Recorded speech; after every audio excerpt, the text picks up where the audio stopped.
Mizanur Rahman আজাহারীর visa বাতিল করা হয়েছে এবং দেশ ত্যাগ করার নির্দেশ দেওয়া হয়েছে, এমন একটা নিউজ আন্তর্জাতিক গণমাধ্যম ডেইলি মেইলে প্রকাশ করা হয়েছে। ইতিমধ্যে আপনারা বাংলাদেশের বিভিন্ন গণমাধ্যমেও এই নিউজটা দেখেছেন। এক এক গণমাধ্যম এক একভাবে এইটা প্রচার করেছে। প্রথম যখন ডেইলি মেইলে প্রচার হলো, তারপরে বাংলাদেশের গণমাধ্যমে, বিভিন্ন গণমাধ্যমে প্রচার করা হলো যে অস্ট্রেলিয়াতে মিজানুর রহমান আজাহারি যে বক্তব্যগুলো দিয়েছিল, সেই বক্তব্য ওই দেশের বিরুদ্ধে যাওয়ার কারণে তার ভিসা বাতিল করে দেওয়া হয়েছে এবং তাকে দেশ ত্যাগের আলটিমেটাম দিয়েছে।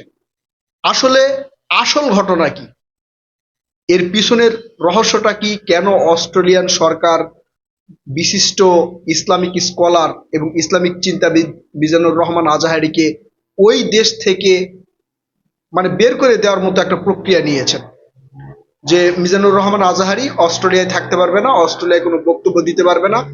মিজানুর রহমান আজাহারির অস্ট্রেলিয়াতে 3টি প্রদেশে তার প্রোগ্রাম ছিল, সেই প্রোগ্রামগুলোর আয়োজন করেছিল যারা বাংলাদেশ থেকে অস্ট্রেলিয়া গিয়েছে, তারা সেই আয়োজনটা করেছিল যে মিজানুর রহমান আজাহারি সেখানে যাবেন, সেখানে ইসলামিক বক্তব্য দিবেন, সেই বক্তব্যগুলো তারা শুনবে।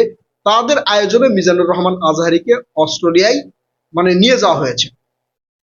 এখন হঠাৎ করে অস্ট্রেলিয়া মিজানুর রহমান আজাহারির ভিসা বাতিল করে দিলেন এবং সেই অস্ট্রেলিয়ার দেশ ত্যাগ করার নির্দেশ দিলেন। আসল রহস্য কি? আসলেই মিজানুর রহমান আজাহারি অস্ট্রেলিয়াতে কোনো বক্তব্যই দেন নাই। তিনি যখন সেখানে পৌঁছেছেন, তার কিছুক্ষণ পরেই তার ওখানকার ভিসা বাতিল করা হয়েছে। এই ঘটনা শুধু কি অস্ট্রেলিয়ায় ঘটেছে? মিজানুর রহমান আজাহারি পশ্চিমা বিশ্বের অনেক দেশে এই বক্তব্য দিতে গিয়েও দিতে পারেন নাই। অনেক সময় এয়ারপোর্ট থেকেই তাকে ব্যাক করা হয়েছে, নিজ দেশে, বাংলাদেশে অথবা মালয়েশিয়া থেকেই তিনি বেশি ভ্রমণ করেছেন আওয়ামী লীগ সরকারের সময়, আবারও সেই মালয়েশিয়াতেই ব্যাক করে দেওয়া হয়েছে। তো এই ঘটনা নতুন নয়, এটা মিজানুর রহমান আজাহারির সাথে মাঝে মাঝেই ঘটে। এখন এই গণমাধ্যমে তাহলে কেন প্রচার করা হলো যে অস্ট্রেলিয়ায় গিয়ে তিনি বক্তব্য দিয়েছেন? তিনি তো সেখানে বক্তব্য দেন নাই। এই বিভ্রান্তি দূর করার জন্য মিজানুর রহমান আজাহারি তার ভেরিফাইড ফেসবুক পেজে তিনি নিজেই উল্লেখ করেছেন এবং এর কারণটাও উল্লেখ করেছেন। তার যে ভিসা বাতিল করা হয়েছে, কেন বাতিল করা হয়েছে, এই কারণটাও তিনি সেখানে উল্লেখ করেছেন। সর্বশেষ যেটা জানা গেল সেটা হচ্ছে আমেরিকাতে মিজানুর রহমান আজাহারি একটা বক্তব্য দিয়েছেন, মাঝে মাঝে এই ধরনের বক্তব্য তিনি দেন। সেই বক্তব্যের ভিতরে ইহুদিদের বিরুদ্ধে কথা বলেছেন। মুসলমানের হাদিস কোরআন যদি বলা হয়, হাদিস কোরআনের ব্যাখ্যা যদি করা হয়, তাহলে এটা বেশিরভাগই ইহুদিদের বিরুদ্ধে যায়। তো ইহুদিদের বিরুদ্ধে তো প্রত্যেকটা বক্তব্যই যাবে, তাই না? এই বক্তব্য গেলেই অন্তত দেখবেন যে তার বক্তব্য আর দিতে দিবে না। শুধু ইহুদি খ্রিস্টানদের বা হিন্দুদের ভিতরেই জ্বালার সৃষ্টি হয় তাই কিন্তু না, মুসলমানদের বিরুদ্ধেও জ্বালার সৃষ্টি হয়। তার যে জনপ্রিয়তা, মিজানুর রহমান আজাহারির যে জনপ্রিয়তা, যেটা আল্লাহ তাকে দান করেছে, এই জনপ্রিয়তাও অনেক মানুষের সহ্য হয় না। যেমন বাংলাদেশেও সহ্য হয় নাই, না হওয়ার ফলে এই যে আওয়ামী লীগের এমপি আমাদের ফাইটা যায় মমতাজ আপা, এই মমতাজ আপা সংসদে গিয়ে মিজানুর রহমান আজাহারির বিরুদ্ধে কথা বলেছেন, যার কারণে মিজানুর রহমান আজাহারিকে কিন্তু মালয়েশিয়ায় যেতে হয়েছে। তিনি বাংলাদেশে ওই সময় থাকতে পারেন নাই। এখন অরিজিনাল ঘটনাটা কি? ঘটনা হচ্ছে কি, মিজানুর রহমান আজহারের পিছনে কিছু নিন্দুক, কিছু হিংসুক অনেক আগে থেকে লেগে আছে, কিছু নাস্তিক আছে, তারা আগে থেকে লেগে আছে। তার মধ্যে এই যে একজন আছে মুফাসসিল, এই মুফাসসিল যত ভাবে পারে বাধা দেওয়ার চেষ্টা করে। তিনি বলে মিজানুর রহমান আজাহারি আমেরিকায় আসতে পারবে না, নিউ ইয়র্কে আসতে পারবে না, বক্তব্য দিতে পারবে না, কোনো দেশে তাকে যেতে দেওয়া হবে না। এই ধরনের বক্তব্য তিনি সোশ্যাল মিডিয়ার ফেসবুক এবং ইউটিউবে দিয়ে থাকেন। যদিও তার বক্তব্যগুলো আমার কাছে বিশ্বাস হয় না, তবে হ্যাঁ, এই নাস্তিকদের মধ্যে মোটামুটি প্রভাবশালী কিছু ব্যক্তিবর্গ রয়েছে যারা মিজানুর রহমান আজাহারির ভিডিও কাটছাট করে বিভিন্ন দেশের সরকারের কাছে পাঠিয়ে থাকে দূতাবাসের মাধ্যমে। এখন ওই দেশের সরকারগুলো, আপনারা জানেন যে পশ্চিমা বিশ্ব এই মুসলমান ধর্ম এবং মুসলমানদেরকে খুব একটা দেখতে পারে না, এবং ওই দেশের অর্থনীতির উপরেই অনেক দেশ চলতে হয়, যেমন আমাদের বাংলাদেশও চলতে হয়। আমি নির্বাচনের আগে অনেকবার বলেছি যে দেখেন, যদি জামাত এনসিপি জোট ক্ষমতায় আসে তাহলে বাংলাদেশকে এই পশ্চিমা বিশ্ব জঙ্গি ট্র্যাক দিবে। এবং বিশ্বাস করেন ভাই, আমার এটা ধারণা 100% দিত।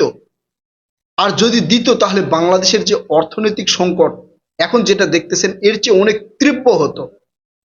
হাসিনা সারা জীবন এই ইন্ডিয়া আর পশ্চিমা বিশ্বর পাশ এটা চলছে। এই জন্য বাংলাদেশের যেগুলো আলেম ওলামাগণ ছিল এদের বিরুদ্ধে মিথ্যা মামলা গায়েবী মামলা দিয়া দিয়া জঙ্গি নাটক সাজিয়া পশ্চিমা বিশ্ব আর এই ভারতকে খুশি রাখছে।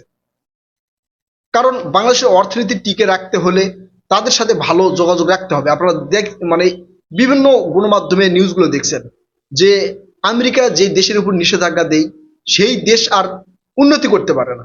কারণ আন্তর্জাতিক যে মুদ্রা, যেই ডলার, এই ডলারের মানে মাথা হচ্ছে আমেরিকা।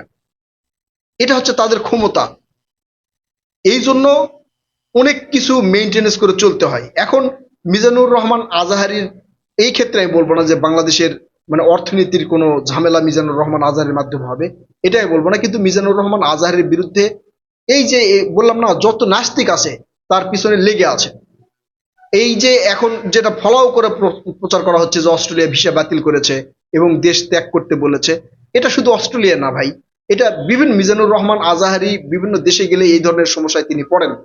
এবং এটা ফালাই হচ্ছে এই নাস্তিক যারা আছে তারা, যারা তার জনপ্রিয়তাকে মানে গ্রহণ করতে পারে না, তারা এটা করে। তো আসলে আসল ঘটনাটা হচ্ছে যে ওই কি বক্তব্য দিয়েছে মিজানুর রহমান আজাহারি এটা বড় কথা নয়। মিজানুর রহমান আজাহারি হচ্ছে এই নাস্তিকদের সমস্যা। মিজানুর রহমান আজাহারি কোথাও গিয়ে বক্তব্য দিলে এদের কলিজার মধ্যে মানে ফোটে আর কি। আপনারা দেখেছেন না ডক্টর জাকির নায়েকের বিষয় নিয়ে? জাকির নায়েকের বিষয়ে শুধু এই ইহুদি খ্রিস্টান বা অন্যান্য ধর্মের ব্যক্তিবর্গই তার পিছনে লেগেছিল তা না, মুসলমানদের একটা অংশও ছিল। কারণ ডক্টর জাকির নায়েক যে হাদিস বা হচ্ছে কোরআনের রেফারেন্স দিয়ে কথা বলে এটা অনেকের সহ্য হতো না।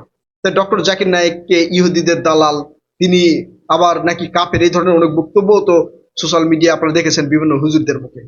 তো এগুলোর মেন কারণটা হচ্ছে আমরা মুসলমান যারা মানে মুসলমানদের মধ্যে যারা একটু প্রভাবশালী তারাও এই ইহুদি খ্রিস্টান নাস্তিকদের পাশ হেঁটে চলে। অনেকে পাশ হেঁটে চলে, আমি সবাইকে বলছি না, অনেকে পাশ হেঁটে চলে। তাছাড়া নাস্তিকদের এত বড় সাহস বা এত ক্ষমতা হয় নাই যে মিজানুর রহমান আজাহারিকে একটা দেশে যেতে দিবে না, মিজানুর রহমান আজাহারিকে মানে বাধা দিবে আর কি, কোনো একটা দেশে গেলে বা মাহফিল করার চেষ্টা করলে বাধা দিবে, এটা হতো না। এর পিছনে এই মুসলমানেরাও রয়েছে, অনেক মুসলমানরা রয়েছে মিজানুর রহমান আজাহারিকে দেখতে পারে না। ঠিক আছে, যে তারাই হচ্ছে এগুলোর ইন্ধন দেয়। এই যে হয়তো একটা জায়গায় নাস্তিক আছে একটা ক্ষমতার জায়গায়, তার চেয়েও কিন্তু প্রভাবশালী অনেক মুসলমান আছে, ওদের চেয়েও ক্ষমতাবান। তো তারা যদি বাধা দেয়, ওই মুসলমান যে আবার সহযোগিতা করবে মিজানুর রহমান আজহারিকে, এটা করে না। তার মানে মিজানুর রহমান আজহারির সাথে যে ঘটনাগুলো ঘটে এগুলো নতুন নয়। আর এগুলোর পিছনে শুধু ইহুদি খ্রিস্টান আছে তা নয়, এই যে নাস্তিক আছে, এক শ্রেণীর মুসলমানও আছে। আর এগুলো হচ্ছে কিয়ামতের আলামত, এটা হবেই। কারণ কোরআনে আছে যে তোমরা ইহুদিকে বন্ধু হিসেবে গ্রহণ করো না। কারণ আল্লাহ তাআলা জানে যে ওরা কেমন, কি করতে পারে। যাক, বেশি কিছু বললাম না। আসলে এই ধরনের ঘটনা নতুন নয়, এটাই বলছি যে এই ধরনের ঘটনা নতুন নয়, অতীতেও হয়েছে, ভবিষ্যতে হবে ইনশাল্লাহ। ইনশাল্লাহ বললাম কেন? কারণ এটা কিয়ামতের আলামত, এটা হবেই। যাই হোক, এরপরেও মুসলমানদের সামনে এগিয়ে যেতে হবে, মিজানুর রহমান আজহারিকে এগিয়ে যেতে হবে। বারবার বাধা আসবে, ইসলাম প্রচারে বাধা আসা নতুন নয়, এটা ওই শুরু থেকে ইসলাম প্রচারে বাধা আসবে। এতে আমি প্রিয় হুজুরকে মন খারাপ করতে নিষেধ করব। আর গণমাধ্যমে বিভ্রান্তিমূলক কিছু প্রচার করা হচ্ছে সেটা থেকেও গণমাধ্যম কর্মীকে বিরত থাকার অনুরোধ করব। প্রিয় কলিজার ভাই বোনেরা, আপনারা কি মনে করছেন? আপনারা আপনাদের মূল্যবান মতামত কমেন্ট করে জানাবেন। কথা হবে নতুন কোনো ভিডিওতে ইনশাল্লাহ। ততক্ষণ পর্যন্ত ভালো থাকবেন। আল্লাহ হাফেজ।